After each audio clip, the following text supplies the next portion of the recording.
আমি প্রতিনিয়ত আমাদের চোখের সামনে যে মানুষগুলো মারা যাচ্ছে, তারা কেউ নিজের থেকে মরতে চায় নাই, কিন্তু কেউ থাকতেও পারে নাই। প্রতিদিন যারা চলে যায় প্রতিনিয়ত, তাদেরকে কে নিয়ে যায়, কোনখানে নিয়ে যায়, তাদের শেষ অবস্থা কি হবে? তাহলে যিনি নিয়ে যায় তিনিই বলছেন, আমি তোমাদেরকে আবার কবর থেকে উঠাবো, কবর থেকে উঠাবো, তোমাদেরকে জিজ্ঞেস করবো। ফাওয়ারাব্বিকা লানাসআলান্নাহুম আজমাইন। আল্লাহ বলে, কসম বান্দা, আমার কসম, মানে আল্লাহ আল্লাহর কসম খাইয়া বলছে, নিজের কসম খেয়ে বলছে, আল্লাহ বান্দা বিশ্বাস করো, আমি কিন্তু তোমাদেরকে জিজ্ঞেস করব আম্মা কানু ইয়ামালুন, তোমাদের পুরা জিন্দেগির প্রতিটা আমল কর্ম আমি জিজ্ঞেস করব। এটা কেন করেছ, এটা কেন ছেড়েছ, লিমা ফাআলতা হাদা লিমা তারাকতা হাদা। ফজরের নামাজ 1 বছর বান্দা 365 দিনে কোনোদিন ফজরের নামাজ পড়ো নাই, আমার বান্দা কেন ছেড়ে দিলা, কেন ছেড়ে দিলা? হ্যাঁ, কেন ছেড়ে দিলা, কেন করলা? এতগুলো মিথ্যা কেন বললা? এত টাকা সুদ কেন খাইলা? সুম্মা লাতুসআলুন্না ইয়াওমাইদিন আনিন নাঈম। আল্লাহ তাআলা বলেন, অবশ্যই তোমাদেরকে প্রতিটি নিয়ামত, আনিন নাঈম, আমি আল্লাহ প্রদত্ত প্রতিটা নিয়ামত সম্পর্কে জিজ্ঞেস করব। হাসি, কান্না, আনন্দ, বেদনা, এই আসমান জমিন, রোদ বৃষ্টি, ক্ষেত ফুল ফল ফসল, স্ত্রী কন্যা, জায়গা জমি, হাত পাও, দেহ অঙ্গ প্রত্যঙ্গ, এক এক লোকমা খাবার, এক এক ঢোক পানি, এমনকি প্রতিটা নিঃশ্বাস, আল্লাহর কসম আল্লাহ তাআলা জিজ্ঞেস করবে, বান্দা আমার এক এক নিঃশ্বাসের হিসাব দাও, এক এক ঢোক পানির হিসাব দাও। হাদিসের মধ্যে আছে, নবী সাল্লাল্লাহু আলাইহি সাল্লাম একবার 3 দিন, ওনারা 3 জন, আবু বকর, ওমর এবং আমাদের নবী সাল্লাল্লাহু আলাইহি সাল্লাম, 3 জনই ক্ষুধার্ত ছিলেন টানা 3 দিন। 3 দিন পরে এক সাহাবী আনসারী, মদিনার এক সাহাবীর খেজুরের বাগানে গিয়ে 2-4টা খেজুর খাইছেন আর একটু পানি পান করছেন, 3 জন। তো নবী সাল্লাল্লাহু আলাইহি সাল্লাম তখন হযরতে ওমর রাদিয়াল্লাহু তাআলা আনহুকে বললেন, ওয়াল্লাহি লা তুসআলু আন হাযান নাঈম। ওমর, আল্লাহর কসম, এই যে খেজুর আর পানি খাইলা, এইটার ব্যাপারে হাসরের দিন তোমাকে আল্লাহ জিজ্ঞেস করবে, ওমর এটুকুর হক কি আদায় করছে? আজকের এই 3 দিন ক্ষুধার্ত থাকার পরের এই 1 ঢোক পানি আর এই 2টা খেজুরের হিসাব দিতে হবে। কিতাবে আছে, হযরত ওমর রাদিয়াল্লাহু তাআলা আনহু অবাক হয়ে গেছেন, ইয়া রাসূলুল্লাহ, কি বলে? ক্ষুধার্ত অবস্থায় 3 দিন পরে 2টা খেজুর খাইলাম আর একটু পানি পান করলাম, এটারও হিসাব দিতে হবে? আল্লাহর নবী বলেন, ওয়াল্লাহি লা তুসআল, আল্লাহর কসম হিসাব দিতে হবে, লা তুসআল, জিজ্ঞেস করা হবে। তাহলে এই পর্যন্ত 3 বেলা ভাত খাইছেন কয়দিন? মন মতো পানি পান করছেন কয়দিন? কত আইটেমের ফল ফলাদি খাইছেন কতদিন? বলেন। একটা সময় ছোটবেলায়, আমাদেরও তো মনে আছে, আজ থেকে 30 বছর আগে, 25 বছর আগে, 1 কেজি আঙ্গুর কেউ কোনো ঘরে কিনছে না, 1 পোয়া 1.5 পোয়া আঙ্গুর, অসুস্থ রুগী। আমার তো মনে আছে ছোটবেলায় আমার আব্বাই শুধু দেখতাম মালটা খাইতো, আব্বা অসুস্থ ছিল, আমরা তাকায় তাকায় থাকতাম, 1-8 পিস যদি কখনো দিত আব্বা মায়া করে, তো এতটুকু হইতে পারত, নাই তো স্বাভাবিকভাবে আমাদের জন্য আনছে, এমন ছিল না, এমনই ছিল 30 বছর আগে, এমনই ছিল। আঙ্গুর 100 গ্রাম 200 গ্রাম, হ্যাঁ, হাসপাতালে রুগী যাও, হাসপাতালে তো ওই রুগীর জন্য পথ্য হিসাবে 100 গ্রাম আঙ্গুর কি নিয়ে গেছে, এমন না? কি বলেন চাচারা, এটা তো ছিল। তাইলে আজকে আলহামদুলিল্লাহ কি পরিমাণ ফল ফলাদি আমাদের বাচ্চারা খাইতেছে, আল্লাহ তাআলা কি পরিমাণ রিজিক দিচ্ছে আমাদের, তো সেই রিজিকের কি কোনো হিসাব নিবে না? কথা বলেন না? তাহলে এই জন্য বাবা, আল্লাহ তাআলার এটা ওয়াদা, আমরা যদি এটা না বুঝি আমাদেরই বোকামি হবে। তোমরা যারা কিশোর তরুণ ছেলে অনেকেই আছো, কোনোভাবেই বুঝতে চাচ্ছ না, তুমি মনেই করো না যে তোমার যে মানুষ, তুমি যে মুসলমান, এবং তোমার যে 14 বছরের পর থেকে তোমরা যারা বালেগ হয়েছ, অর্থাৎ যাদের উপরে গোসল ফরজ হয়েছে, যাদের বীর্যপাত হয়, গোসল ফরজ হয়, সেদিন থেকেই তোমার হিসাব পুরাপুরি 100 তোমার প্রতিটা নিঃশ্বাসের হিসাব উঠতেছে আমল নামার মধ্যে। তাহলে তোমাকে এই বালেগ হওয়ার পর থেকে প্রথম সেকেন্ড থেকে তোমার হিসাব দিতে হবে। এক একটা চোখের দৃষ্টি, কতবার নারী দেখছো, ছবি দেখছো, নর্তকী দেখেছো, উলঙ্গ ছবি দেখেছো, প্রত্যেকটা পলক নজরের হিসাব দিতে হবে আল্লাহর কাছে। আল্লাহর কাছে প্রতিটা হাত পায়ের অঙ্গের নড়া চড়ার হিসাব আল্লাহ তাআলার কাছে দিতে হবে। আমাদের 16 বছর, 18, 20, 25 বছরের ছেলে পেলে সে মনেই করে না কিছু, যে সে যে একটা মানুষ, সে যে একটা মুসলমান, সে যে আখেরাত আছে, আল্লাহ আছে, রসুল আছে, কোরআন আছে, কিচ্ছু বুঝে না, কিছুই বুঝে না। কি করে, কেন হাসে, কেন কাঁদে, কেন ঘুরতে আসে, কি করতে আসে, কি করে চুল, কি করে জামা, কি করতেছে, কার লগে আড্ডা দেয়, কেন আড্ডা দেয়, এত ছবি কেন উঠায়, এত ভিডিও কেন করে, কারে দেখাস বেটা, কে দেখে তোর এগুলা, কে দেখে, কার পাগলামি কে দেখে, নিজেই মোটরসাইকেল চালায় জোরে, আবার এটা নিজেরটাই নিজের সামনে ভিডিও লাগাই, এটা ভিডিও করে, এটা আবার ফেসবুকে দিল, মানুষের বাকি কিছু পাগলে চাইলো, এই পাগলের পাগলামি। আহা, এটা কথা হইল? মোটরসাইকেল চালানিও ভিডিও করতে হয়, সাইকেল চালানিও, পেশাব পায়খানাও তো ভিডিও করা উচিত। আহা, এত ফালতু একজন সুস্থ স্বাভাবিক মানুষের জীবন হতে পারে না, যাকে আল্লাহ তাআলা ন্যূনতম আকল দিয়েছেন। হ্যাঁ, কাউকে আল্লাহ তাআলার যখন লানত হয়, আমি এই জন্য প্রায় বলি, কারো উপরে যখন আল্লাহর লানত বর্ষণ হয়, তো আল্লাহ তাআলা তার স্বাভাবিক আকল সরায় দেন। আদাল্লাহুল্লাহু আলা ইলমিন, আল্লাহ তাকে তখন পথভ্রষ্ট করে দেয়। এত ফালতু একজন সুস্থ স্বাভাবিক মানুষের জীবন হতে পারে না, যাকে আল্লাহ তাআলা ন্যূনতম আকল দিয়েছেন। হ্যাঁ, কাউকে আল্লাহ তাআলার যখন লানত হয়, আমি এই জন্য প্রায় বলি, কারো উপরে যখন আল্লাহর লানত বর্ষণ হয়, তো আল্লাহ তাআলা তার স্বাভাবিক আকল সরায় দেন। আদাল্লাহুল্লাহু আলা ইলমিন, আল্লাহ তাকে তখন পথভ্রষ্ট করে দেয়। ওয়া খাতামা আলা সামঈহি ওয়া কলবি, আল্লাহ তাআলা তার কানে এবং অন্তরে মোহর মেরে দেয়। ওয়া জাআলা আলা বাসারিহি গিশাওয়া, আল্লাহ তার চোখের সামনে পর্দা ফেলে দেয়। ফলে আর সে কিছুই শোনে না, কিছুই বোঝে না, কারণ দিল তো বন্ধ, কানও বন্ধ, চোখও বন্ধ, আবদ্ধ। সে আর আলোর রাস্তা, হেদায়েতের রাস্তা দেখবে কোত্থেকে? সে জান্নাতের রাস্তা দেখবে কোত্থেকে? সে ডানে বামে যেদিকেই তাকায় তখন নারী দেখে, ছবি দেখে। সে যখনই হাঁটে চলে, তো ছাতের কিছু অসৎ বন্ধু, চরিত্রহীন কিছু লম্পট, এগুলো সারাক্ষণ কোনো মেয়ের কথা, নারীর কথা, উলঙ্গ কথা, অশ্লীল কথা, গালি গালাজ, একটা আরেকটারে লাথি মারে, একটা আরেকটারে ধাক্কা মারে, একটা আরেকটারে দায়িত্ব ধরে। হ্যাঁ, এই এই নাহলে বিশ্রী কুকুর বিড়ালও যে কথা বলে না, জন্তু জানোয়ারও যে কথা বলে না, এমন হাইওয়ান জানোয়ারের মতো কথাবার্তা বলে। নারী, ছবি, অশ্লীল উলঙ্গপনা, অশালীন অঙ্গভঙ্গি, খালাস। এভাবেই দিন শেষ। বাদকতগুলো খাইছে, আবার জানোয়ার ঘুমায় গেছে। ভোর হইলে আবার জানোয়ার উঠছে। না এশার নামাজ, না ফজরের নামাজ, না জোহরের নামাজ, না আসরের নামাজ, কোন নামাজের কোনো খবরই নাই। কারণ জানোয়ারের আবার নামাজ কি, কুকুরের আবার নামাজ কি, শুকরের আবার নামাজ কি, কুত্তা বিলের আবার নামাজ কি, জন্তু জানোয়ারের আবার সেজদা কি? বুঝেন নাই কথা? অতটি সিদ্ধান্ত নিছে যে আমি মানুষ হব না, আমি হব জানোয়ার। আমারও না।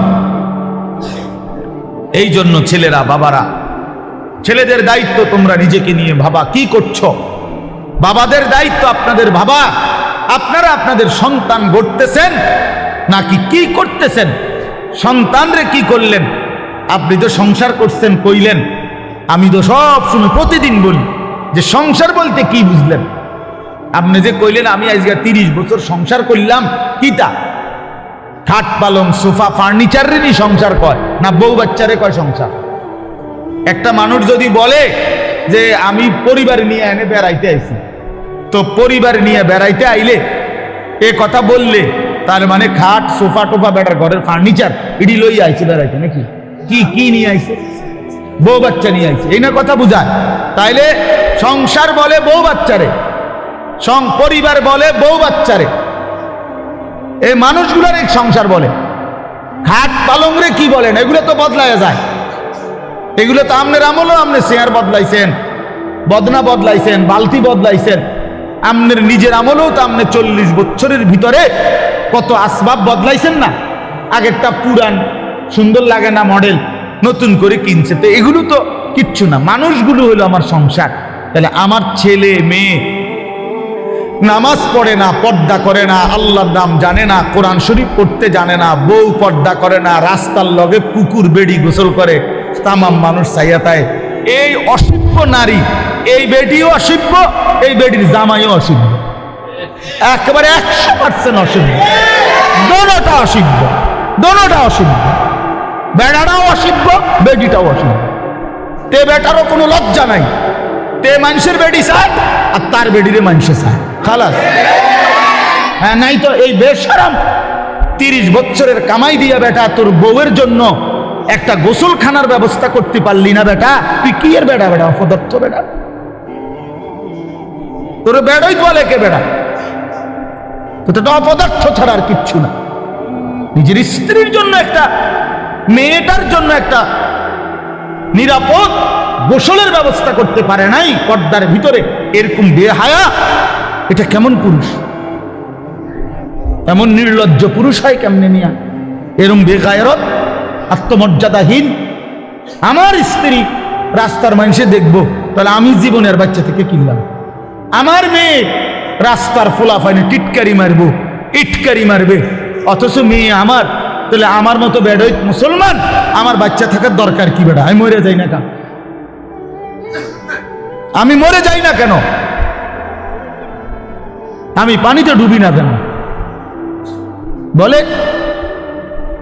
এই জন্য বাবাদেরকে বলি, ইনসাফের সাথে বলে, ইনসাফের সাথে না কইলেই কইব ওই হুজুর শুনে না, ওনার এই যুগ নাই।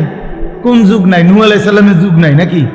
নূহ আলাইহিস সালামের যুগে তো মোড়ে ঘুমছে না। কথা বলেন না কেন? কয় না আগের এই যুগ না। কোন যুগ? নূহ আলাইহিস সালামের যুগ। ওই সময় দিয়ে কেউ ইমান আনছে না, অল্প কয়টা মানুষের নাই। তো তাইলে এমনই তখন ভালো। কথা বলেন না, এখন ভালো না আরো মিয়া? তো আপনি কোন কি আগের যুগ নাই? কিতাবা কোন যুগ নাই বলেন? এই জন্য বললেই হইল না, এই সমস্ত সামান্য 1-2 শব্দ বললেই হবে না। কোন নারী যদি, স্ত্রী ছেলে মেয়ে যদি নামাজ না পড়ে, পর্দা না করে, আল্লাহর কোরআন না পড়ে, সেজদা না করে, এরপরে তার প্রতি আমার করণীয় কি, এই ব্যাপারে ইসলামের কোনো দিক নির্দেশনা নাই। তো আপনি হেটা জিগান না কা? কথা বুঝেন নাই আমার? যে হুজুর আমি 50 বার বলছি আমার বেডির, আজ যে 2 বছর ধরে আমার বউরে পর্দা করতে বলছি, কথার কথায় কোনোভাবেই আমার বিবি পর্দা করে না, এখন আমি কি করতে পারি? এই ব্যাপারে ইসলামের কোনো নির্দেশনা নাই। তো সেইটা জিগাইবেন। এরপরের কামটা কি এটা বলতে আপনি জিজ্ঞাসা করবেন। আমি হুজুর কোনোভাবেই আমার বেটি আমার কথা শুনে না, বউ সে আমারে শুধু বিরক্ত করে অথবা এই কারণে কষ্ট দেয়। তো আপনি তালাক দিবার আগে আপনি আগে জিজ্ঞাসা করেন যে হুজুর আর কোনো উপায় আছে কিনা, আর কোনো ফর্মুলা আছে কিনা ইসলামে? না, কই এই লাভ দিয়ে উঠতেই একেবারে 19 থেকে 20 হইলেই একটা ফাল মাইরে 3 তালাক দিয়ে ফেলে, একবার সব 3 তালাক। বেওকুফ বেটা, কথায় কথায় 3 তালাক দিয়ে দাও, আবার ফন্দ হুজুরদের কাছে গিয়ে হুজুর বুঝছি না, এই সময় মাথা ঠিক আছিল না, এই সময় মাথা ঠিক ছিল না বলে। এই সময় তো মাথা আগের থেকে পুরো ঠিক আছিল, কারণ 3 তালাক দিলে বেডি তালাক হয়ে যায়। পাগলে তো এই কথা বুঝার কথা না। কথা বলেন না কেন? আপনার যে মাথা ঠিক না থাকলে কোনো পাগল, যারা আমরা রাস্তাঘাটে পাগল, এরা কি 3 তালাক দেয়নি? তো তো আপনি কি করলেন? আপনার মাথা ঠিক আছিল, মাথা আগের চাইতে বেশি ঠিক আছিল। সে বুঝে, এটা বুঝে শুনেই কইছে যে এই কথা বললে বেটি কি হয়ে যাবে। এটা তো না বুঝার কি আছে? নাহলে এটা বললেন কেন? আপনি 1 তালাক 2 তালাক না বলি 1 সালাক 2 সালাক কইতেন, তাইলে তার তালাক হইল, নাহলে কইলেন হলে বেডি চালাক, বউ বুদ্ধিমান। বলেন? তার মানে আমাদের সমস্যা একটাই, আমরা আখিরাতকে ভুলে গেছি। মূল বিষয় নেই। আখিরাতকে যদি কারো মনে থাকতো, খোদার কসম, তাহলে নিজের স্ত্রী, নিজের ছেলে, নিজের মেয়ে এবং নিজেকে ঈমান আমলের উপরে রাখার জন্য কি কি পন্থা, ইসলামে অপারগতার কিছু নাই, হতাশার কিছু নাই, শেষ মিনিট পর্যন্ত আর কি করা যায় এ ব্যাপারে ধারাবাহিক নির্দেশনা আল্লাহর কোরআনেও আছে, আমাদের রসুলের জিন্দেগির মধ্যেও আছে। ইসলাম তো একটি পরিপূর্ণ বিধান, কথা বলেন না? ইসলাম কমপ্লিট কিনা বলেন? তাহলে যদি পূর্ণ বিধান হয়, তাহলে এমন একটা জায়গা তাইয়া হুজুর আমি আটকাইয়া গেছি যে এইখান থেকে এসে এবারে আর ইসলামের কোনো হুকুম নাই, এমন হইলে তো এটা পরিপূর্ণ বিধান হইল। আপনি যদি বলেন যে হুজুর আমি 10 বছর বুঝাইছি পুতেরে, সে কোনোভাবেই নামাজ পড়ে না, হালাল খায় না, এখন আর ইসলামের কাছেও 10 বছর পরে কি করণীয় আর কিছু নাই ইসলামের মধ্যে, কাজে কোরআনেও কিচ্ছু নাই, হাদিসেও এ ব্যাপারে কোনো কথা নাই, কারণ আমি কি করতে পারি এজন্য ছেড়ে দিছি, তাহলে এ কথা বললে আপনার ঈমান থাকবেনি? কথা বলেন, ঈমান থাকবেনি? কারণ ইসলাম তো একটি পরিপূর্ণ বিধান, কিয়ামত পর্যন্তের জন্য বিধান। তাহলে পৃথিবীর শেষ ইসরাফিল ফু দিলেও যদি কোনো প্রশ্ন আসে, কোনো বিষয় আসে, সেটার সমাধানও আল্লাহর কোরআনে আছে, রসুলের জিন্দেগিতে আছে। কাজে কথা বলার কোনো সুযোগ নাই বাবা, একজনই বুঝেন। আপনি একজনরে বললাম, মনে করেন আমি একজনও যদি বুঝেন আমি স্বার্থ। আমি ব্যক্তিগতভাবে কোনো সময় সংখ্যার কাঙ্গালি করি না, এটা সবাই জানে, আগের থেকেই আমার এই তবিয়ত। অর্থাৎ কয়জন এটা নিয়ে আমার কোনো সময় কোনো মাথা ব্যথা নাই, আমি বলতে থাকি এই আজকে 21 বছর আমার এই জিন্দেগি, আলহামদুলিল্লাহ।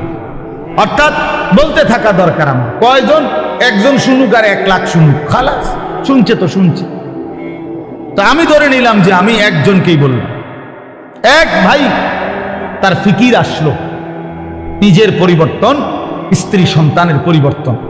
প্রিয় বাপ, প্রিয় ভাই, এটা এই এক কথাটাই মনে রাখেন, নিজের সংশোধন, নিজের স্ত্রী সন্তানের সংশোধন, ঈমান আমল, আখিরাত, স্ত্রী বউ বাচ্চা এবং নিজের ওযু গোসল নামাজ রোজা, হালাল হারাম পাক না পাক, খোদার কসম এইটা নজর রাখা, এটাকে 1 নাম্বার প্রায়োরিটি, প্রাধান্য দেওয়া, এটাই মুমিনের পরিচয়, এটাই মুমিনের ডিউটি। আমার বউ বাচ্চার নামাজ আগে, বাদ পরে। আমার বউ বাচ্চার পর্দা আগে, এরপরে দুনিয়া। মনে করেন আমার বেরিয়ে আমার বউয়ের লগে থাকা যদি বালতিটা কিনতো ভালো হইতো, ভালো চয়েস করতে পারতো, আমি মনে করলাম, কিন্তু পর্দার খেলাফ হবে, দরকার নাই, বালতি একটু কম সুন্দর হোক, তারপরও বিবির পর্দা হেফাজত। তার মানে মুমিনের ফিকির থাকবে আগে কি দিন, ছেড়ে দিছেন আপনারা, যার কারণে ছেলে পেলে লাওয়ারিসের মতো হয়ে গেছে। আহা, মুসলমান ছেলে বাপমার পরিচয় ভুলে গেছে। কিসের বাপ মা? যার চুল বেঈমানের মতো, তার আবার বাপ মা কিসের? বলেন, একটা ছেলেকে জিজ্ঞেস করেন, এই যে ছেলে তোমরা বলো বাবা, তোমার কে তোমার বাবা? তোমার বাবা মুসলমান না ইহুদি? বলো তুমি। তাইলে তুমি এই চুল রাখলা কেন? বলো, কোন জানোয়ারের চুল রাখলা? কোন বেঈমানের চুল রাখলা? কোন কাফেরের চুল রাখলা? বলো, বলো, বেটকি দিয়ে উড়ায় দাও একটা কথা বললেই। হ্যাঁ বলো, কার চুল রাখছো? তোমার বাবা মুসলমান, তো তুমি বেঈমান পছন্দ হইল কেন? কাফের বেঈমান তোমার পছন্দ হইল কেন? বাবা আমার এই ফিকিরে নাই যে আমার ছেলে মেয়ের ঈমান আমল হইল আমার দায়িত্ব, এইটা বোঝেই না। মনে করে ভাত তরকারি, মনে করে বাজার সদাই, আমি কামাই করে দিছি, খালাস। না রে বাবা, এটা কথা না। আমরা মুসলমান, আমাদের প্রথম ডিউটি আমার নিজের ঈমান আমল, আমার ডিউটি, দ্বিতীয় ডিউটি আমার স্ত্রী সন্তানের ঈমান আমল। কু আনফুসাকুম, এই 1 নাম্বার। 2 নাম্বার, ওয়া আহলিকুম, পরিবারকে বাঁচাও। প্রথমে নিজেকে বাঁচাও জাহান্নাম থেকে, 2 নাম্বারে পরিবারকে বাঁচাও জাহান্নাম থেকে, 3 নাম্বার ওয়া আনদির আশিরাতাকাল আকরাবিন, আল্লাহ বলছে নিজের আত্মীয় স্বজন, নিকট আত্মীয় যারা, তাদেরকে বাঁচাও জাহান্নাম থেকে। 4 নাম্বার লিতুনদিরা উম্মাল কুরা ওয়া মান হাওলাহা, নিজ এলাকা যেটুকু এই এলাকা এবং তার আশপাশের মানুষদেরকে আল্লাহর ভয়, আখিরাতের ভয় দেখাও। এই 4 নাম্বার। 5 নাম্বার, কুনতুম খায়রা উম্মাতিন উখরিজাত লিন-নাস তা'মুরুনা বিল মা'রুফ ওয়া তানহাউনা আনিল মুনকার। এবার চেষ্টা করো সারা পৃথিবীর বিশ্ব মানবতাকে, সমস্ত মানুষকে আল্লাহর দিকে ফেরাবার চেষ্টা করো। খালাস, ইসলামের এই 5টা আমার দায়িত্ব বন্টন করে দিছে কোরআন। 5টাই কোরআনের আয়াত। 1 নাম্বার, নিজেকে বাঁচাও। 2 নাম্বার, বউ বাচ্চাকে বাঁচাও। 3 নাম্বার, আত্মীয় স্বজনকে বাঁচাও। 4 নাম্বারে নিজ গ্রাম মহল্লা এবং আশপাশের মানুষকে বাঁচাও। 5 নাম্বার, সারা পৃথিবীর মানুষের ফিকির করো, সারা পৃথিবীকে বাঁচাবার চেষ্টা করো, সারা উম্মতে মুসলিমাকে বাঁচাবার চেষ্টা করো। আল্লাহ নবী সাল্লাল্লাহু আলাইহি সাল্লাম ফজরের নামাজের ওয়াক্ত হলে মা ফাতেমার ঘরে মেয়ে ওনার ঘরের কামরায় গিয়ে ওনারে উঠাইতেন। ফজরের ওয়াক্ত নবী সাল্লাল্লাহু আলাইহি সাল্লামের চাচা আব্বাস ওনারে গিয়ে উঠাইতেন। নবীজির ফুফি সাফিয়া, ফুফু আর কি, ফুফু ওনারে গিয়ে উঠাইতেন আর ডাক দিয়ে বলতেন, আনকিজি নাফসাকে মিনান নার। হে চাচা, হে ফুফি, জাহান্নামের আগুন থেকে নিজেকে বাঁচান। ফাইন্নী লা উগনি আনকি মিনাল্লাহি শাইআ। বলতেন ফুফু, চাচা, আল্লাহর কসম। মেয়ে ফাতেমাকে বলতেন, ফাতেমা, আমি তোমারে মুহাম্মদের মেয়ে বললে, মুহাম্মদের চাচা একথা বললে, মুহাম্মদের ফুফু বললে আমি হাসরের ময়দানে কোনো উপকার করতে পারবো না।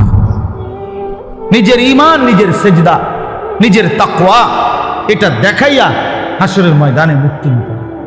মুহাম্মদের স্বাস্থ্য ভাই কইলে হইতো না। নবী পাকের মেয়ে বললে হবে না, নবী পাকের চাচা বললে হবে না। নবীজির চাচা বললে যদি জাহান্নামের মুক্তি পাওয়া যায় তো আবু তালেব, আবু লাহাব, আবু জেহেল, আবু লাহাব তারাও তো বলবে আমি তো শাসন। কথা বলেন না কেন? তাইলে তখন কি হবে? এজন্য নবী বলছেন না না, আত্মীয়তার পরিচয় হবে না, ঈমান আমলের পরিচয়।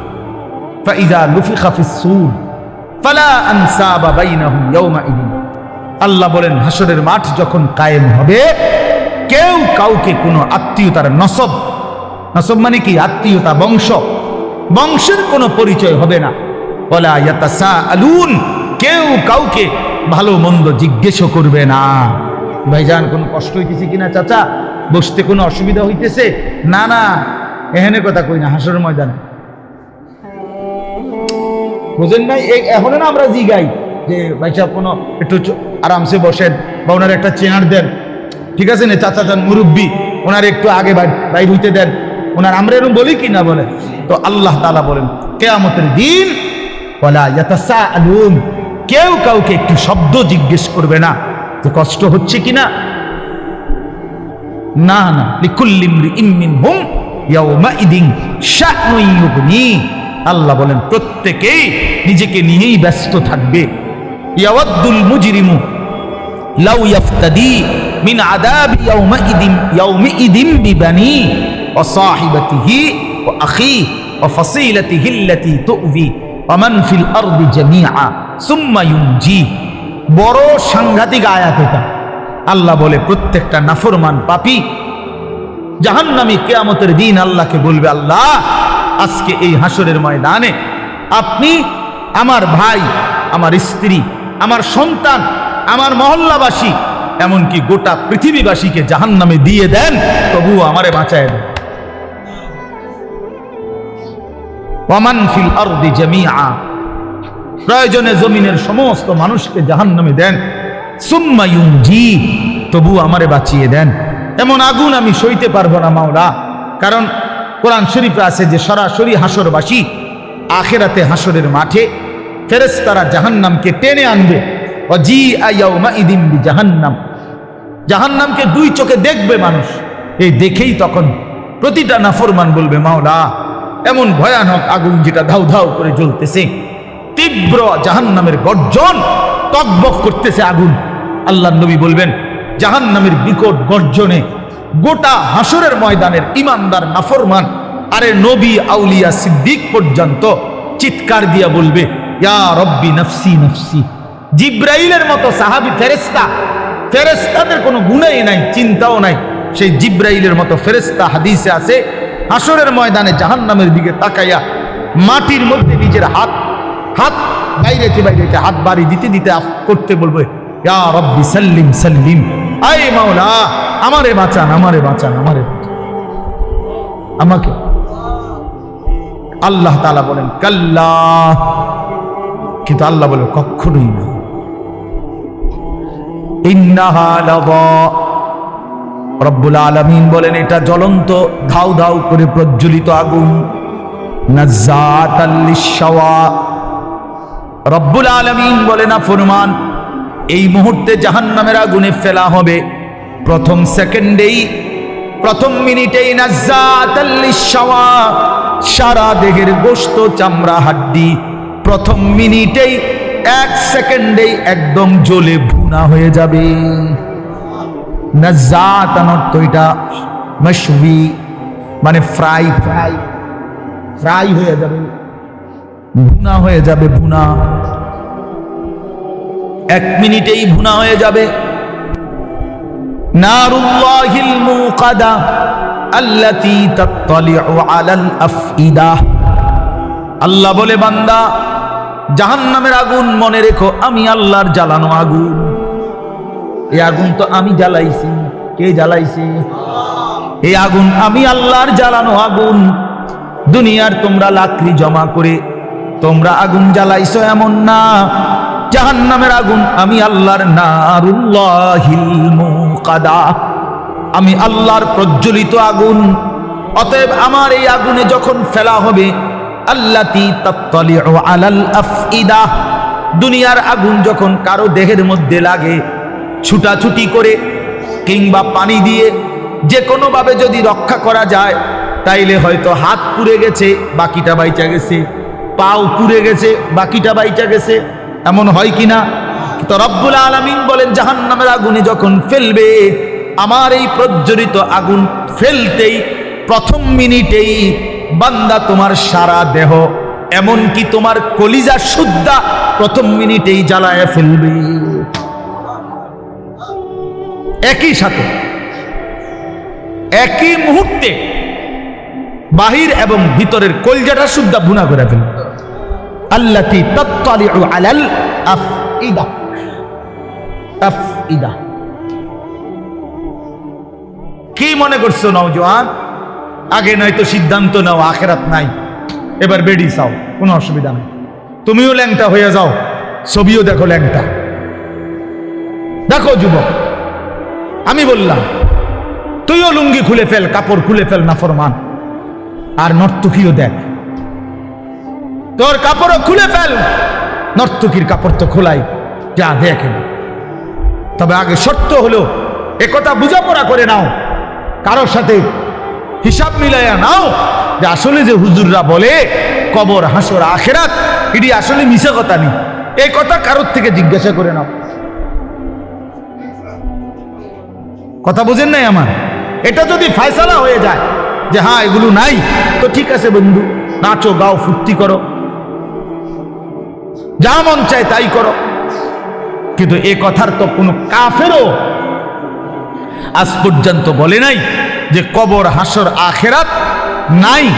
না, হিন্দুরাও তো স্বর্গ নরক কয় না? কথা বলেন না কেন?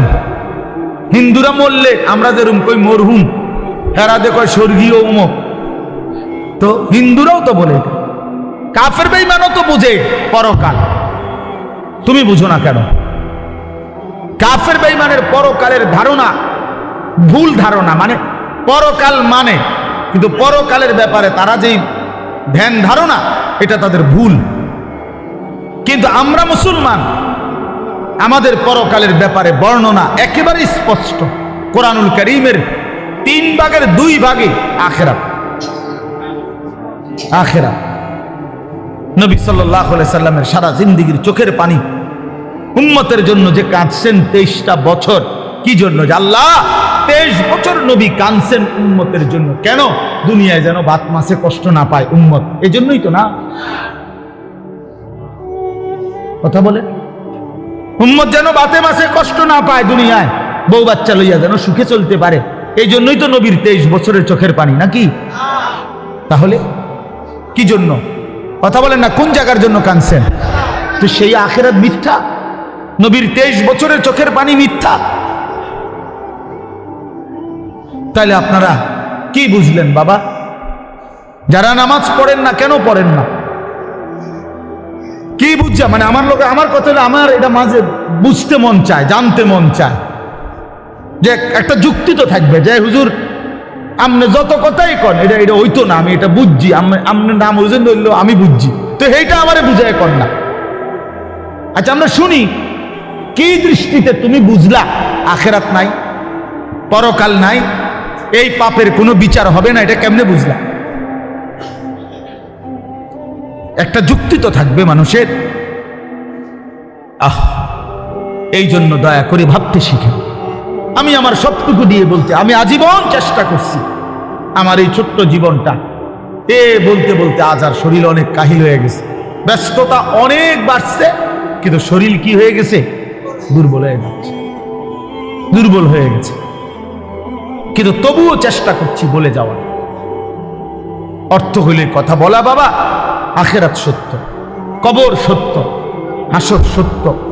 প্রিয় বন্ধু, নষ্ট হইও না, ছেলেরা নষ্ট হইও না। বাপ, পচে যাওয়া জিনিস কেউ গ্রহণ করে না, বখাটেকে দুশ্চরিত্রকে কেউ পছন্দ করে না, লম্পট চরিত্রহীন নারী লুভী, জিনা বেবিচার অসভ্যতা মদ জুয়া আসক্ত এমন অপদার্থ জানোয়ারকে কেউ পছন্দ করে না। তারে কুকুরের সাথেই মানায়, মানুষের সাথে মানায় না। বেনামাজিকে জানোয়ারের সাথেই মানায়, ইমানদার মুসলমানের সাথে মানায় না, মানায় না।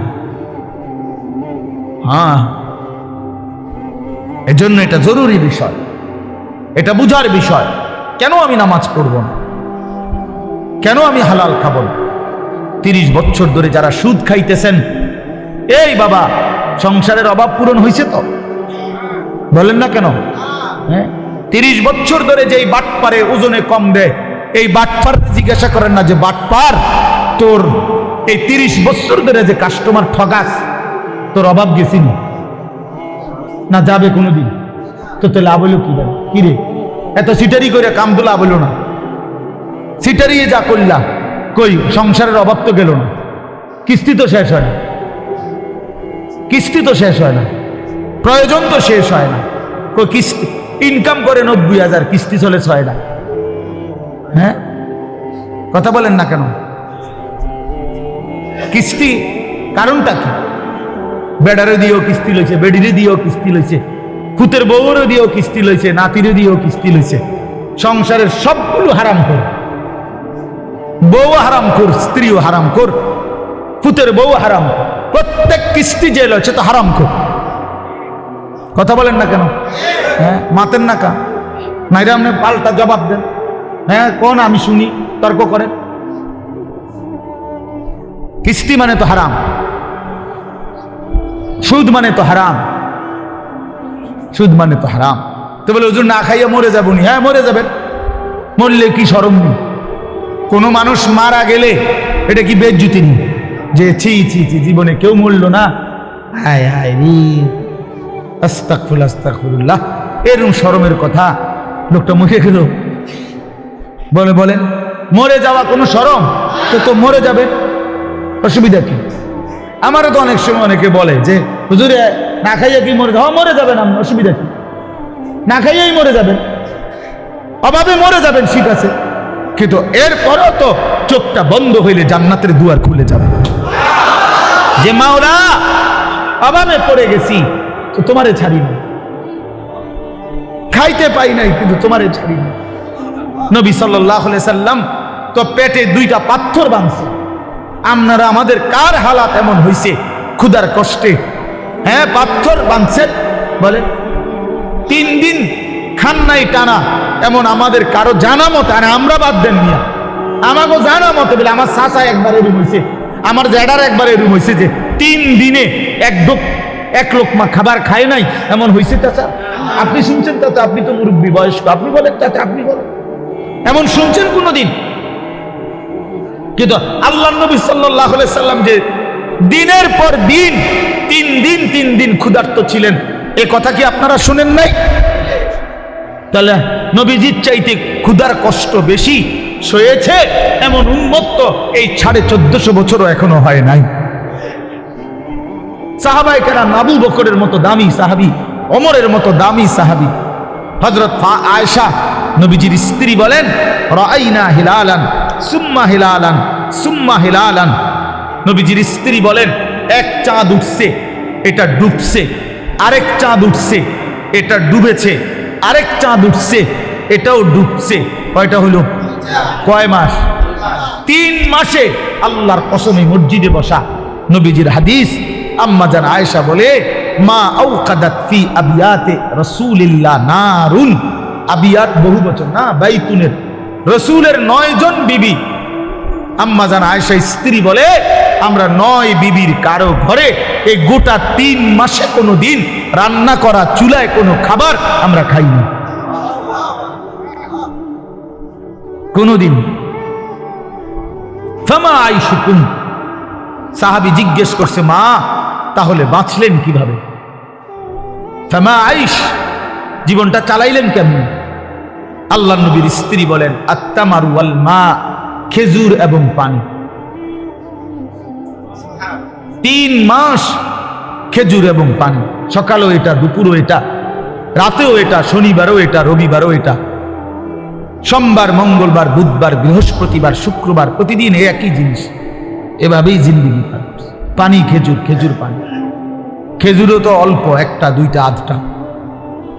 খেজুরের দানা বাইটা মিশাইয়া পাউডার বানায়া সাহাবায়ে কেরাম খেজুরের দানা পানি ভিজায়া ছাতুর মতো বানায়া তারপরেও খাইছে। হ্যাঁ, এই জন্য আমার বাপ, আমি আমাকেও বলছি, আপনাকে শুধু না, আমরা আমাদেরকেও বলি, নিজেকেও বলি, নিজের ঘর পরিবার নিয়েও আলোচনা করি। তাহলে আমরা প্রত্যেকে ইনশাআল্লাহ আমাদের জিম্মাদারি মনে রাখেন। কু আনফুসাকুম। আমি যে কথার থেকে এতগুলো কথা বললাম, অর্থ হলো নিজের ফিকির করা, আমার ঈমান, আমার আমল, আমার আখিরাত, আমার স্ত্রী সন্তানের ঈমান, আমল, আখিরাত, আমার বাপ। এবার আমি শেষ অংশে কথাটা বলতে চাই, এটা আমরা যারা এখানে যে কয়জন মনোযোগ দিয়ে শুনছেন, আমি সবাইকে বলি, আমরা এটা মনে রাখতে হবে, আমরা মুসলমান, আমাদের জীবন আখিরাত, আমাদের জীবন দুনিয়া হবে না। আমার একবার বিশ্বাস করেন, 200 কোটি মুসলমান আমরা যদি রাত দিনও পরিশ্রম করি দুনিয়া উপার্জনের জন্য, আল্লাহর কসম, খোদার কসম, কাফের বেঈমানের সমপরিমাণ দুনিয়া আল্লাহ আমগরে দিবে না। এটা আল্লাহর ওয়াদা, দিত না। মানে আমি হেবটারে কইলাম, শাহাদাত ভাই, আপনি যদি মাথাও ফাড়াই এলাম, আমি টাকা 500 চাইছেন, আমি দিতাম না বেটা। এবার তুমি যেটা মনে করো এটা করো, আমি কইলাম দিতাম না, দিতাম না, তখন আমি কেমনে নিবেন আপনি আমার টেয়াটা? কথা বুঝেন নাই আমার? আমি যে কইছি, একবারে কসম করে কইছি যে আমি টেয়াটা দিতাম না। তো আল্লাহ বলছে, বান্দা, দুনিয়া আমি তোমাদের ইমানদারকে দেব না বান্দা, পুরো এটা আমার ওয়াদা, আমি দেব না দুনিয়া, আমি দেব আখিরাত। আখিরাতে আল্লাহ বলছে, বান্দা, দুনিয়া আমি তোমার প্রয়োজন মাফিক দিচ্ছি, আর কাফিরকে দুনিয়া বেশি দিলাম, তবে আখিরাতে পুরাটা তোমাদের ইমানদারদের জন্যই বরাদ্দ রাখলাম, বেঈমানকে এক ঢোক পানিও পান করতে দেব না, এক ঢোক পানি। চোখটা বন্ধ হইলে কোনো বেঈমান আর এক ঢোক পানি পাবে না, এক লোকমা খাবার আর কোনোদিন মিলবে না। লা ইউফাত্তারু আনহুম ওয়া হুম ফীহি মুবলিসুন। আল্লাহ বলে, জাহান্নামী জাহান্নামের আগুনে 1 সেকেন্ডের জন্য বিরতি পাবেন। লা ইউফাত্তারু, বিরতি হবে না। কি ভাই, তাহলে আপনি কি লেগে লাফালাফি করতেছেন? আমরা কেন এরকম পাগল হয়ে গেলাম? পারতেন না তো? দুনিয়া আমরা বেঈমানদের সমপরিমাণ হবে না, এটা আল্লাহর ওয়াদা, আল্লাহর ওয়াদা। যার হাতে সব, তিনি বলতেছেন আমি তোমারে দিতাম না, আপনি কীর্তন কারাকারি করেন কেন? এই সাফাসাফিটা করতেছেন, উনি কইল দিত না? বলেন বলেন। একজন ফুদ বিদেশ ফাড়াইয়া আমরা এখানে বিরাট কিছু করে লাগবেন, কিতা এ ঘুরে ঘেরে ফাঙ্গাসার তেলাপিয়ারি আমরা জানি না, আর কিতা যার ফুট ইটালি এবার কিতা খায়? হ্যাঁ, যার 3 ফুট বিদেশ এবার কি খায়? হ্যাঁ, কি খায়? দৈন্যতা করলা, দুন্দুল ফুলকপি আর ফাতা কপি, পারবের মুরকা আর কক মুরকা আর কিতা খান আপনি? আপনি কি বাঘের গোস্ত খান নাকি? কা খাইবেন না আপনি ফুট ইটালি? আপনি কি লেগে হুদা মুরগের গোস্ত খাবেন? ওটি তো আমরা আঙ্গাল কাঙ্গাল রাই খাই। আপনি তো প্রতিবেলা সিংহের গোস্ত খাওয়া দরকার, আপনি 3 ফুট বিদেশ। কই দুনিয়া কি ভোগ করছি আমরা? এই সামান্যটুকু দুনিয়া, 3 বেলাও তো আমরা ঠিক মতো সামান্য কুদুর খাবার খাই। এইটুকুর জন্য আখেরাত ছেড়ে দিলেন। একটা অটো ড্রাইভারের সারাদিন ইনকাম কত? সব যাইয়া তুইয়া 300 টাকাও তো থাকে না। এই 300 টাকার জন্য আল্লাহকে ছেড়ে দিলেন। একটা সিএনজি ড্রাইভারের ইনকাম কত? সারাদিনে 700-800 টাকাও তো থাকে না। সব মালিক জমা, গ্যাস, এরপরে রাস্তার যে খরচ, ওই যে জায়গায় জায়গায় টাকা দিতে হয় না, জিবি না কি কয় দিবে, এই এগুলো দিয়া থিয়া 700-800 টাকাও তো থাকে না। তো 700-800 টাকার জন্য মহান আল্লাহকে ছেড়ে দিলেন। 5 ওয়াক্ত নামাজ ছেড়ে দিলেন। 300 টাকার জন্য 1 ওয়াক্ত নামাজ পড়তে পারলেন না। 700 টাকা মিলাইতে গিয়ে 1 ওয়াক্ত নামাজ পড়লেন না। হায় হায় নাফরমান, কত বড় নাফরমান। একটা চা দোকানদার, তার ডেইলি ইনকাম কত? 30,000। কথা বলে না? হ্যাঁ, তাহলে বড় জোর 500 টাকা। তো বড় জোর 500 টাকা বেটা নাফরমান, 500 টাকার জন্য আল্লাহকে ছেড়ে দিলি। 1 ওয়াক্ত নামাজও পড়লে না। ছি ছি ছি ছি ছি। তোমরা যুবকরা বলো বাবা, 12,000 টাকার একটা মোবাইলের জন্য আল্লাহকে বাদ দিয়ে দিলা। কিছুক্ষণের এই নারী ছবি, বন্ধুদের এই আড্ডার জন্য এত বড় মহান আল্লাহ যে তোমাকে খাওয়ায় পড়ায় লালন পালন করে, তাকে বাদ দিয়ে দিলা বাবা। ইনসাফ না এটা। অতএব আমাদের কথা এটাই, আমাদের জিন্দিগি আখিরাত। আমাদের জীবন কি? আমাদের প্রস্তুতি কিসের জন্যে? আমাদের সারাটা দিন রাত কিসের জন্যে? কোরআন শরীফে আছে, আল্লাহ বলছেন অহুয়াল্লাযী জাআলাল লাইলা ওয়ান নাহারা খিলফাতান লিমান আরাদা আন ইয়াযাক্কারা আও আরাদা শুকুরা। আল্লাহ বলেন, আল্লাহই রাত বানান, দিন বানান, প্রতিদিন এবং রাত এবং দিন এনে থাকেন পর্যায়ক্রমে। খিলফাতান বাই সিরিয়াল, একবার রাত একবার দিন, একবার রাত একবার দিন। কেন বানায়?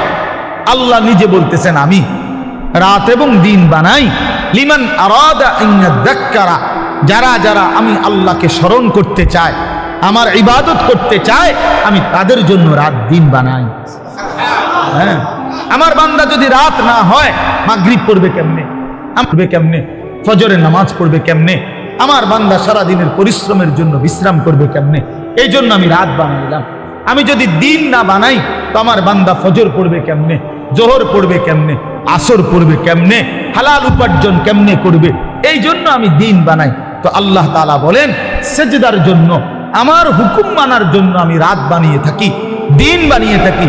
কোন সিটার বাটপার, কোন মদখোর ঘুষখোর, কোন নারী লুবি, কোন মোবাইলের অসভ্য উলঙ্গ ছবি দেখনেওয়ালা নাফরমান, তোদের জন্য, তোদের বেঈমান নাফরমানদের জন্য রাত হয় না, দিন হয় না। রাত দিন হয় ইমানদারের সেজদার জন্য। এই জন্য বাটপার সিটারগুলো, লম্পট দুশ্চরিত্রগুলো, সুদখোর হারামখোরগুলো এই নামাজি ইমানদার বান্দাদের উসিলায় বাকিগুলা বাদ খায়। এদের বরকত, এদের বরকত। সিটার বাটপার চলে এদের উসিলা, নাইলে এগরে খাওয়াইল না।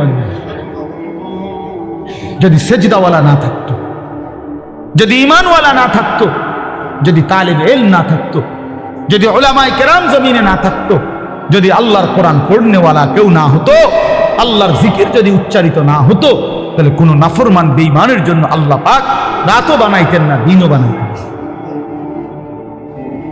আল্লাহ আমাদেরকে বুঝ দান করেন। অতএব এখন শেষ কথা হলো, আমরা যদি বুঝে থাকি এই কথাটা যে আমাদের মূলত জীবন আখেরাত, আমাদের প্রস্তুতি আখেরাত, আমাদের রাত আখেরাতের জন্য, আমাদের দিন আখেরাতের জন্য, আমাদের যৌবন আখেরাতের জন্য, কিশোর তোমার কৈশোর আখেরাতের জন্য, বয়স্ক বাবা আল্লাহ আপনাকে একটু হায়াত বেশি দিছে আখেরাতের জন্য, বিড়ি খাওয়ার জন্য না, চা দোয়ানে গপ মারার জন্য না, সারাদিন একটার পর একটা পান খাওয়ার জন্য না, আখিরাত আপনাকে দিছেন আল্লাহ তাআলা। জীবন হায়াত আখিরাতের জন্য। এই আখিরাত কামাই করার পরকালের পাথেয়, পরকালের পুঁজি, কবর হাসর আখিরাতের পুঁজি সংগ্রহের একটা শ্রেষ্ঠতম মাস, একটা বড় সিজন, একটা বড় মৌসুম, এটা হলো মাহে রমজান। এই কথাটা আমি বলতে চাই। সিজন বুঝতে হয়। বুদ্ধিমান ব্যবসায়ী, হ্যাঁ বুদ্ধিমান কৃষক জমিনে ফসল করবার আগে সিজন চিনে যে এখন কোনটা লাগাইতে হবে। কথা বুঝছেন? সিজন হইলো আলুর, আপনি লাগাইছেন টমেটো, তাহলে হইতো না। সিজন চিনতে হবে, কোন সময় কোন তরকারির মৌসুম, কোন সময় কোন ফসলের মৌসুম। ব্যবসায়ীও সিজন বোঝে। হ্যাঁ এখন রোজা, আপনি উঠাইছেন গরু ছাগল, না আপনি কাপড়ে না উঠেছেন। কথার কথা একটা সিজন। ভাই এখন আমাকে ব্যবসার সিজন, এই এই এক মাস সিজন, তাহলে মৌসুম চিনে। আমরাও ওয়াইজরা বলি যে শীতকাল আমগো ওয়াজের মৌসুম, ওয়াজের সিজন আমগো, মানে এই সময় ওয়াজ বেশি, ঠিক না কথা? প্রত্যেকেই মৌসুম চিনে, সিজন চিনে। তো আল্লাহ তাআলা বলছে, বান্দা আখিরাত কামাই করার, জান্নাত কামাই করার সবচেয়ে বড় সিজন, মৌসুম মাহে রমজান। আর সেটা আর মাত্র 30 দিনও বাকি নাই। এই আমাদের সামনে একদম অল্প কয়দিন, আর মাত্র একটা মাস। এই এক মাসের ব্যবধানেই আমাদের সামনে আসতেছে মাহে রমজান। আল্লাহ তাআলা বলছেন, ইয়া আইয়ুহাল্লাযীনা আমানু কুতিবা আলাইকুমুস সিয়ামু কামা কুতিবা আলাল্লাযীনা মিন ক্বাবলিকুম লাআল্লাকুম তাত্তাকুন। রোজার বিস্তারিত আলোচনা হুজুররা করবে, আমি এই জন্য আপনাকে ইমাম সাহেবরাই বলবে ইনশাআল্লাহ। কিন্তু আমার বলার উদ্দেশ্য শুধু এই কথা বলা যে আল্লাহ বলছে, বান্দা তোমাদের উপরে রোজা ফরজ করলাম, পূর্ববর্তী ইমানদারদের উপরেও আমি ফরজ করেছি। উদ্দেশ্য কি? উদ্দেশ্য হলো আল্লাহ বলেন লাআল্লাকুম তাত্তাকুন, ইমানদার একটা মাস তুমি আমার হুকুম পালন করবা, গুনাহ বর্জন করবা, আমার আদেশ পালন করবা। রোজা, নামাজ, ইফতার, সাহারি, 20 রাকাত তারাবি, ভোর রাত্রে কিছুটা তাহাজ্জুদের নামাজ, সেজদা, দোয়া, কান্নাকাটি, জিকির, তেলাওয়াত, যাকাত, ফিতরা, দান, সাদাকা, শবে কদর, রমজানের শেষ দশকের ইতিকাফ, এতগুলো ইবাদত দিয়ে আমি সিজনটা সাজাইছি, রমজানটা সাজাইছি। অতিরিক্ত অনেক কিছু দিছি। ইফতার রমজান উপলক্ষে, সাহারি রমজান উপলক্ষে, 20 রাকাত তারাবি রমজান উপলক্ষে, শবে কদর রমজান উপলক্ষে, শেষ দশকের ইতিকাফ রমজান উপলক্ষে। জান্নাতের দরজা পুরা খুলে দিলাম রমজান উপলক্ষে, জাহান্নামের দরজা বন্ধ করে দিলাম রমজান উপলক্ষে, শয়তানগুলো সব শিকলে বাইন্দা রাখলাম রমজান উপলক্ষে, এবং একে 70 বানায় দিলাম রমজান উপলক্ষে। এত কিছু দিয়েও যদি তুমি জান্নাত কামাই করতে না পারো, তুমি আসলেই অসিদ্ধ, তুমি আসলেই অথর্ব, অপদার্থ ছাড়া আর কিচ্ছু। তুমি আসলেই না করো, তুমি আসলেই না করো। এই জন্য নবীজি বলছে, যে মুসলমান রমজান পেয়েও কি করতে পারে নাই, গুনাহ মাফ করতে পারে নাই, আখিরাত কামাই করতে পারে নাই, তো জিবরাইল আইসা নবীজিরে বলছে, ইয়া রাসূলুল্লাহ, এমন নাফরমানের উপরে আল্লাহর লানত, আমি জিবরাইলেরও লানত। নবীজি বলছে আমিন, মানে আমিও মেনে নিলাম, যা জিবরাইল, আমি রাসূলেরও লানত। এই জন্য রমজানকে যে কদর করে না, রমজানেও গুনাহ, চুরি, ডাকাতি, ওজনে কম দেয়, সুদ খায়, কিস্তি নেয়, ওই ছেলেরা তোমরা নাচ গান, মোবাইল, ছবি এই নিয়েই পড়ে রইলা, মা বোনরা বেপর্দা পড়ে রইল, মানে যে যেমন আছে এমনই রয়ে গেল। তো তার উপরে আল্লাহর লানত, ফেরেশতার লানত, তোর নবীর লানত, তোর উর্ফে খোদার গজব, তোর উর্ফে আল্লাহর লানত। আর এত জনের লানত নিয়ে সুখ কপালে জুটবে না, দুনিয়াতেও আখিরাতে। অতএব দয়া করে আমরা ইনশাআল্লাহ আজকের এই মুবারক মাহফিলে নিয়ত করি যে আমরা এবারের রমজানকে নিজের জীবনে কদর করব ইনশাআল্লাহ। সবাই গুনাহ থেকে পবিত্র হই। ছেলেরা, নওজোয়ান, মোবাইলের অশ্লীলতা ছেড়ে দাও বাবা, গুনাহ ছেড়ে দাও বাপ। এই উলঙ্গ ছবি, নারী, অশ্লীলতা, বেহায়াপনা ছেড়ে দিয়ে 5 ওয়াক্ত নামাজ পড়ো, আল্লাহকে ডাকো বাবা। আগামীর পৃথিবীতে ইনশাআল্লাহ তোমরা দেখো, সারা পৃথিবীর হিসাব, সারা পৃথিবীর জরিপ এখন প্রত্যেক যে আমার আগে বক্তব্য দিলেন আপনি, হ্যাঁ না না চাচা বক্তব্য দিচ্ছেন না, চাচা কি বললেন কোনটা একটা কথা আমি তো এনওজি করতে করতে শুনছি যে এই 70-72 বছর বয়সে এই গ্রামে ছেলেরা যে এরকম একটা ফাউন্ডেশন করে উদ্যোগ নিছে, এটা প্রথম আপনি বললেন না একটু আগে। আচ্ছা বলেন তাইলে এটার অর্থ কি? অর্থ হলে আমি ব্যক্তিগতভাবে এখন প্রতিদিন গড়ে 3-4টা বয়ানে যাই, এরপরও কুলাইতে পারি না। তো আমার বলার উদ্দেশ্য হলো আমি যদি 100টা বয়ান করে থাকি মনে করেন মাহফিল, এর মধ্যে 98টা হবে যুব সমাজের আয়োজন সারা বাংলাদেশ। কথা গতকাল আমি মহেশখালী ছিলাম, এই যেখানে কক্সবাজার মহেশখালী নাম শুনছেন না, ওখানে বাংলাদেশের বড় একটা তাপ বিদ্যুৎ কেন্দ্র হইতেছে ওইখানে, ওইখানে মাতার বাড়ি, তো ওইখানে ছিল তো হাজার হাজার যুবক, হাজার হাজার, তার মানে সারা বাংলাদেশের নওজোয়ানরা আগাইতেছে আল্লাহর দিকে, কোরআনের দিকে, ইসলামের দিকে সারা বাংলাদেশে। আপনারা এখন চাচারা বলেন আগে 20 বছর আগে যতগুলো মাদ্রাসা দেখছেন চারিদিকে, এখন গলিতে গলিতে হাঁটলে হাঁটলে চারিদিকে ডানে বামে মাদ্রাসা দেখা যায় না? তো বাড়ছে কিনা? অনেক বাড়ছে, 10 গুণ বাড়ছে, 50 গুণ বাড়ছে সারা বাংলাদেশে। প্রত্যেক বছর এখন বছরে বারবার বাংলাদেশের ছেলেরা কোরআনের হাফেজ হিসাবে সারা বিশ্বের আন্তর্জাতিক প্রতিযোগিতা 70 দেশ 100 দেশের সাথে 1 নম্বর 2 নম্বর হয়ে থাকে বাংলাদেশের ছেলেরা। তার মানে বোঝা গেল যে আলহামদুলিল্লাহ যুব সমাজ নওজোয়ানরা যেভাবে ইসলামের দিকে আগাইতেছে, আগামীর পৃথিবীতে এই নওজোয়ানরাই কালেমার পতাকা উড়াবে ইনশাআল্লাহ। হ্যাঁ হ্যাঁ, ইসলামের পতাকা উড়বে, বিজয়ের পতাকা উড়বে ইনশাআল্লাহ। তখন তোমরা যেই ছেলেরা নামাজি হবা, চরিত্রবান হবা, ইনশাআল্লাহ মনে রাখো তোমাদের হাতেই ইমানের পতাকা উড়বে। কোন বাটপার, নারী লুবি, চরিত্রহীন, লম্পট, বেনামাজি, অসভ্য তোমারে দিয়া মনে করো আগামীর পৃথিবীর কোনো কাজ হবে না, কেউ তোমারে নিবে না। আমি বলব এই জন্য চরিত্র হেফাজত করো, আখলাক হেফাজত করো। আমি দোয়া করলাম এই সুন্দর ফাউন্ডেশন আমাদের যেই কোনো পরামর্শ দরকার, শুধু ঘন ঘন মাহফিল না চাইলে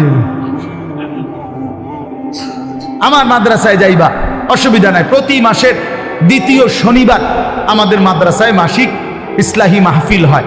এই যে ফেব্রুয়ারি মাসের 8 তারিখ 2য় শনিবার হবে ইনশাআল্লাহ।